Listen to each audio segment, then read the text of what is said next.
días, que el Señor te bendiga. Gracias por estar al pendiente de tu tiempo con Dios. Estamos estudiando la segunda carta a Timoteo. Hoy lo vamos a hacer en el capítulo 3, del 10 al 17, y el título es Permaneciendo en la verdad. El apóstol Pablo escribe a Timoteo esta carta para aconsejar, animar y exhortar. Esos días eran días tensos, la persecución a los creyentes era real, algunos se habían apartado de la verdad, quizás por el temor, otros eran engañados por falsos maestros.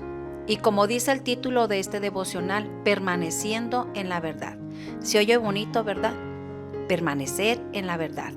Pero en realidad, esto nos costará. Cuesta compromiso, decisión, determinación. Pero si somos hijos de Dios y le amamos, vamos a experimentar momentos difíciles que intentarán detenernos y desviarnos del propósito de Dios. Y es ahí precisamente donde yo determino seguir o continuar, para atrás ni para agarrar viada. Y eso se llama perseverancia. Seguir a Jesús no siempre será fácil, pero si perseveramos, recibiremos la recompensa de Dios. Vamos a darle lectura a los versículos 10 al 15. Pero tú, que has seguido mi doctrina, conducta, propósito, fe, longanimidad, amor, paciencia, persecuciones, padecimientos como los que me sobrevivieron en Antioquía, en Iconio, en Listra, persecuciones que he sufrido y de todas me ha librado el Señor. Y también todos los que quieran vivir piadosamente en Cristo Jesús padecerán persecución. Mas los malos hombres y los engañadores irán de mal en peor, engañando y siendo engañados. Pero persistes tú en lo que has aprendido y te persuadiste, sabiendo de quién has aprendido, y que desde la niñez has sabido las sagradas escrituras, las cuales te pueden hacer sabio para la salvación por la fe que es en Cristo Jesús. Me gusta que el apóstol Pablo dice, pero tú. Habrá otros que no. Pero tú has seguido, tú has sido fuerte, tú has sido valiente. Si otros no quieren, tú sí. ¿Y qué es la doctrina? Y si tú persistes en la doctrina, ¿qué es la doctrina? La doctrina son enseñanzas, principios fundamentales que ayudan al creyente a vivir a la manera de Dios. Estos principios ya han sido dados por medio de su palabra. La doctrina no solamente se debe de quedar como un conocimiento, sino que se debe aplicar en nuestra conducta, cómo vivimos el día a día, cómo tratamos a las personas. Jesús debe de marcar nuestra vida con un antes y con un después. El apóstol Pablo vivió con propósito y vivió para cumplirlo. Y Timoteo vio su perseverancia y ahora le tocaba a él seguir y no desistir. También fue un hombre de fe, de paciencia, de amor, de longanimidad, y esto significa capacidad para soportar. En el versículo 11 el apóstol también comparte algunas de sus tantas pruebas, tribulaciones que él pasó por causa de Cristo, y menciona algunas, como Antioquía, Iconio y Listra. Pero también le dice cómo la mano protectora del Señor lo había librado. En Antioquía el apóstol Pablo fue expulsado de la ciudad por predicar el evangelio. Ahí lo puede ver en Hechos 13:50. En Iconio, Pablo fue casi ejecutado por lapidación, fue apedreado. Ahí lo podemos ver en Hechos 14:5.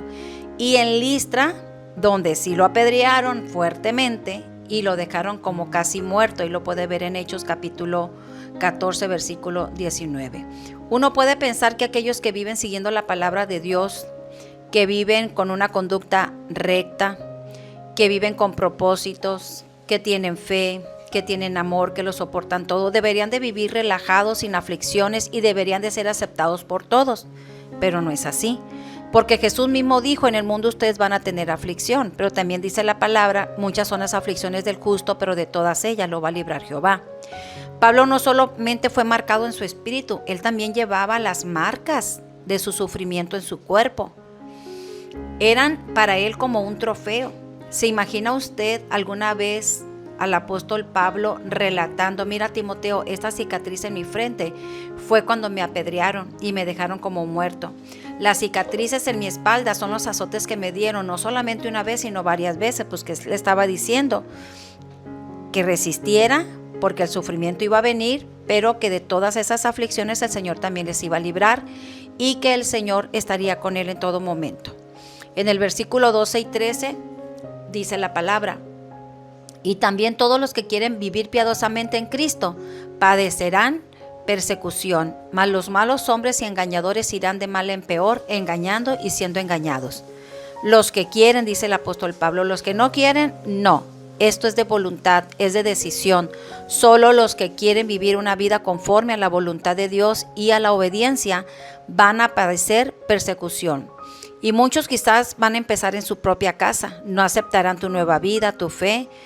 Los que desean ser tus amigos se van a convertir en enemigos, te criticarán. Pero ¿qué dice el apóstol Pablo? Timoteo, no te rindas.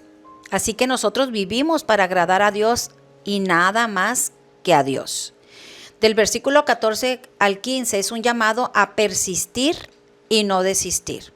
Pero tú persiste en lo que has aprendido, de lo cual estás convencido, sabiendo de quién has aprendido. Y que desde la niñez has sabido las sagradas escrituras, las cuales te pueden hacer sabio para la salvación por la fe que es en Cristo Jesús.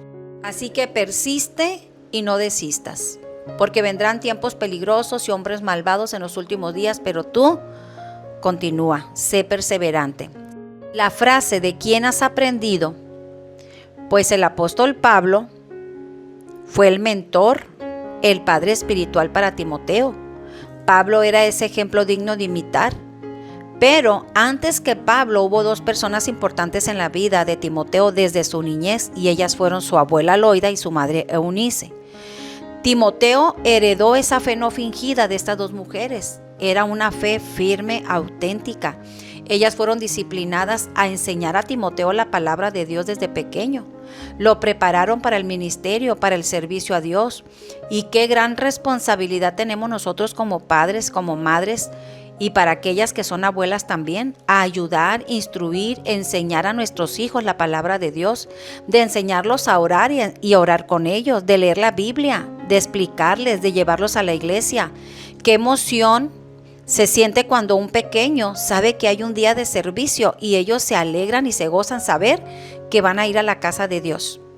Y que antes de que ellos tengan un celular, ellos puedan tener una Biblia y que la puedan amar.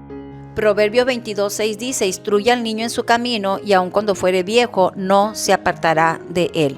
Instruir, enseñar y educar todos los días de nuestra vida, con nuestro ejemplo, con nuestras palabras, con nuestra forma de comportarnos, con la manera en que vivimos, con nuestra propia relación personal con nuestro Dios, será el mejor ejemplo que podamos dar a los más pequeños. Todos nosotros como padres queremos una buena escuela para nuestros hijos, queremos la mejor educación para que estén preparados para la vida, que estudien, que sean los mejores profesionistas. Yo creo que usted quiere esto para sus hijos, yo también, y lo quiero para mis nietos.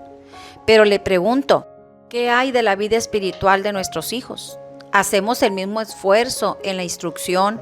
¿Tomamos tiempo, invertimos en ellos, como lo hacemos también en la educación secular? La palabra del Señor en Deuteronomio 6, del 6 al 7, el Señor dio instrucciones precisas a los padres y dijo: estas son las palabras que yo te mando. Estarán sobre tu corazón y las vas a repetir a tus hijos y hablarás de ellas estando en tu casa, andando por el camino, al acostarte y cuando te levantes. Primero deben de estar en el corazón de los padres y luego en el corazón de los hijos. Y eso se ve, se refleja en ellos. Cuán apasionados nosotros estamos por Dios, así también estarán nuestros hijos. Y por último, en los versículos 16 al 17 nos habla que la palabra de Dios es nuestro manual de vida. La Biblia no solamente es un libro antiguo y lleno de historias, es la voz de Dios hablándonos. Las escrituras son inspiradas por Dios mismo. Es la carta de amor donde nos instruye cómo vivir. Él nos guía, nos corrige, nos enseña, nos ilumina el camino, nos redarguye y expone también nuestras faltas y nuestras debilidades. Y esto es con la finalidad de que el hombre de Dios sea perfecto, enteramente preparado para toda buena obra. Esto significa que si queremos ser útiles y efectivos en el servicio de Dios, necesitamos aferrarnos a la palabra de Dios y permitir que ella nos guíe y nos instruya. Así que permanezcamos en la verdad, vivamos en la verdad, para cuando llegue la prueba o la aflicción, no desistamos, sino que seamos perseverantes. Recuerda que el Señor dijo que el que persevere hasta el fin, este será salvo. Este es el devocional del día de hoy. Que Dios te bendiga. Gracias por escucharnos. Nos vemos el día de mañana. Y recuerda que no hay mejor tiempo que tu tiempo con Dios. Dios te bendiga.